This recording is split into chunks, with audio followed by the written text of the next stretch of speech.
வணக்கம் மக்களே. Big pass லைவ்ல வந்து பார்த்தீங்கன்னா, அர்ச்சனா பயங்கரமான பல விஷயங்கள ஓப்பனா பேசுறாங்க விசித்ரா கிட்ட. அது என்ன அப்படின்றதையும், இன்னொரு பக்கம் வந்து தினேஷ் அர்ச்சனா பத்தி ஒரு சில விஷயங்கள் ஷேர் பண்றார். அது என்ன அப்படின்றத தான் பார்க்க போறோம். பெட்ரூம்ல போயிட்டு பார்த்தீங்கன்னா, விசித்ரா மேடம் கேட்குறாங்க, இந்த பணப்பொட்டி எப்படி, என்ன ரீசன், ஏது அப்படின்ற மாரி கேட்கும்போது பார்த்தீங்கன்னா, அர்ச்சனா சொல்லிறாங்க, எனக்கு தெரிஞ்சு பழைய சீசன்லாம் பார்த்தீங்கன்னா, டைரக்ட்டா வந்து பணப்பொட்டிய எடுத்துட்டு போயிருவாங்கங்க. அவ்வளோதான், வேற எதுவுமே இல்ல.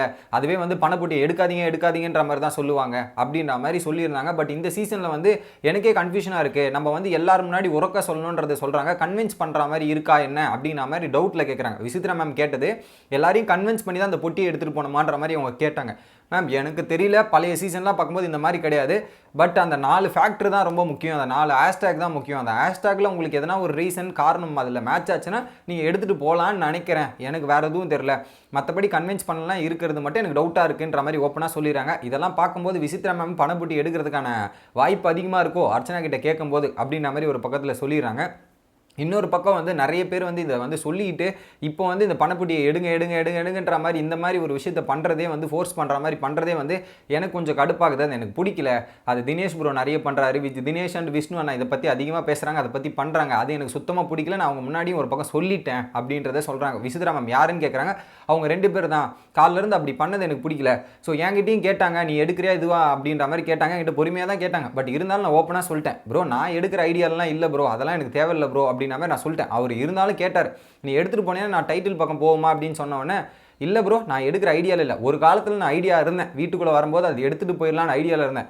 எப்போ என் பேரண்ட்ஸ் வந்து என்கிட்ட ஒரு விஷயத்த சொன்னாங்களோ அதுக்கு நான் என் பேரண்ட்ஸை ரெஸ்பெக்ட் பண்ணுறேன், என் தங்கச்சியை ரெஸ்பெக்ட் பண்ணுறேன். அதனால் நான் பணப்பொட்டிலாம் எடுக்கிற ஐடியாலே இல்லை, தொடக்கூட மாட்டேன். எதாக இருந்தாலும் ஒரு நீ ஃபைனலே போனாலும் தோத்துட்டு வந்தால் கூட பரவாயில்ல, ஃபைனல் போயிட்டு வான்ற மாதிரி ஓப்பனாக சொல்லிட்டாங்க.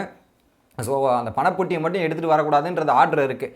அதனால் நான் அதை பக்கமே போக மாட்டேன். தோல்வியோ வெற்றியோ நான் கடைசி வரையும் இருந்துட்டு தான் வருவேன் அப்படின்ற மாதிரி ஓப்பனாக ஒரு ஸ்டேட்மெண்ட்டை போட்டு உடைக்கிறாங்க அங்கே. அதே வந்து தினேஷ்கிட்டே ஒரு கவுண்டர் கொடுத்துருப்பாங்களே, நீங்கள் பார்த்துருந்தீங்கன்னு தெரியும். ப்ரோ அது நேர்மையாக வாங்க ப்ரோ, இந்த மாதிரி கன்வென்ஸ்லாம் பண்ணாதீங்க ப்ரோ, நேர்மையாக விளையாடி ஜெயிச்சுங்க ப்ரோ அப்படின்ற மாதிரி அர்ச்சனா சொல்லியிருப்பாங்களே. இந்த ஒரு விஷயத்தை சொல்லிடுறாங்க ஓப்பனாக. விசித்ரா மேம் அப்படியா அப்படின்ற மாதிரி அவங்களும் ஒரு பக்கம் ஷாக்கிங்காக கேட்குறாங்க.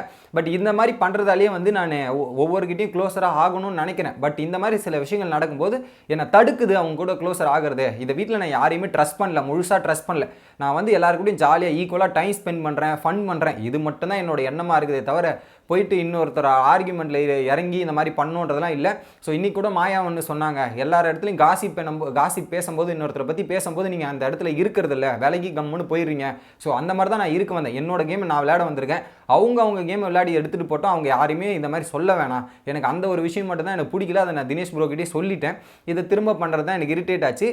எல்லாருக்கிட்டையும் நான் மிங்கிள் ஆகாமல் தனியாக இருந்துட்டு டைம் மட்டும் ஈக்குவலாக ஸ்பெண்ட் பண்ணிவிட்டு ஜாலியாக ஃபன் பண்ணிட்டு இருக்கேன். இதுக்கப்புறம் வந்து டாஸ்க் விளையாடணும், இதெல்லாம் விளையாடணுன்ற அவசியம் இல்லை. நீங்கள் எல்லாத்தையும் ஒர்க்கு போட்டீங்க, அதுக்கான எஃபெக்ட், அதுக்கான வேலைகள் நீங்கள் பார்த்துட்டீங்க. இதுக்கப்புறம் மக்கள் தான் உங்களுக்கு பதில் சொல்லணும், மக்கள் தான் உங்களுக்கு தீர்ப்பு கொடுக்கணும். அதுக்கேற்ற மாதிரி ஃபன்னாக ஜாலியாக இருந்துட்டு போகலாமே அப்படின்ற மாதிரி அர்ச்சனா வந்து நைட்டு விசித்ரா மேம் கிட்ட பேசிகிட்டு இருக்காங்க. உடனே விசித்ரா மேம், அப்போ நீ என்ன நம்புறது இல்லையா அப்படின்னு கேட்கும்போது, இல்லை மேம் நான் யாரையுமே நம்புறதில்லை, முழுக்க வந்துன்னா உங்களை நம்புறேன். பட் அந்த அளவுக்கு டீப்பாக கனெக்ட் ஆக விரும்பலை. ஏன்னா நான் கனெக்ட் ஆகணும்னு நினச்சி வரும்போது எல்லாருமே வந்து ஒரு சில கமெண்ட்ஸ் போட்டு என்னை காயப்படுத்துறீங்க, அப்படியே நான் பேக்கப் போயிடுறேன். அதனால் நான் யாரையும் நம்புற மாதிரில, நான் வந்து ஜாலியாக ஃபன் பண்ணிவிட்டு அப்படியே சுற்றிக்கிட்டு ஜாலியாக இருக்க போகிறேன். அதுதான் என் கேம் பிளான். இதுக்கப்புறம் ஃபைனல் போயிட்டு என்ன நடக்குதோ அது நடக்கட்டும், நான் ஏற்றுக்கிட்டு போகிறேன். அதுதான் எங்கள் வீட்டில் சொன்னாங்க. எங்கள் வீட்டில் சொன்ன வார்த்தையை நான் காப்பாற்றுவேன். என் அப்பா, என் தங்கச்சி, என் அம்மா தான் முக்கியம், அவங்க வார்த்தை தான் முக்கியம் அப்படின்ற மாதிரி ஓப்பனாக ஒரு பதிலை சொல்லிட்டாங்க. பணப்பெட்டி அர்ச்சனா அப்படின்றது நினச்சி கூட பார்க்காதீங்க, வாய்ப்பே கிடையாது. அந்த வார்த்தையை மீற மாட்டாங்கன்ற மாதிரி ஒரு விஷயம் நடக்குது. இன்னொரு பக்கம் வெளியே வந்து தினேஷ் மற்றும் விஷ்ணு பேசிகிட்டு இருக்கும்போது வந்து சொல்லும்போது, என் தங்கச்சி வேறு இப்படி சொல்லிட்டாப்பா அப்படின்ற மாதிரி அர்ச்சனா தங்கச்சின்னு தான் சொல்கிறாரு.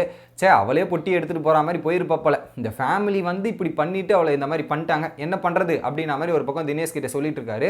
உடனே அவங்களுக்கு ஃபேன்ஸ் இருக்கும், அதனால் சொல்லியிருப்பாங்கன்னு. ஃபேன்ஸ் இருக்க தான்ப்பா செய்யும், ஃபேன்ஸ் எல்லாம் இருக்க தான் செய்யும், இல்லாமலாம் இருக்காது. பட் அதையும் மீறி ஃபினாலே வீக்கில் மாறும் நான் எதிர்பார்க்குறேன். ஃபினாலே வீக்கில் மாறும். குறிப்பாக வந்து தினேஷ் சொல்கிறது என்ன, பர்ஃபார்மன்ஸு, இந்த கேமுக்காக எவ்வளோ எஃபெக்ட் போட்டிருக்காங்க, இதெல்லாம் பண்ணியிருக்காங்க, அதெல்லாம் முக்கியம். ஃபினாலே வீக்கில் மக்கள் கரெக்டான டிசிஷன் எடுப்பாங்க நான் நம்புகிறேன் அப்படின்றத சொல்லியிருந்தாரு. அதுவும் அதுதான் நானும் சொல்கிறேன். தினேஷ் ப்ரோ யாராக இருந்தாலுமே அதுதான், நீங்கள் ஃபினாலே வந்துட்டீங்களா, மக்கள் டிசர்வ் பண்ணுவாங்க. யார் வெற்றியாளர், யார் உங்களுக்கு கரெக்டாக தேர்ந்தெடுக்கப்படணுன்றது மக்கள் ஷோவை பார்த்துருக்காங்க. மக்களுக்கு யாருக்கு பிடிச்சிருக்கோ அவங்க தான் டைட்டில் வின்னர் ஆவாங்கன்றதை நானும் நம்புகிறேன்.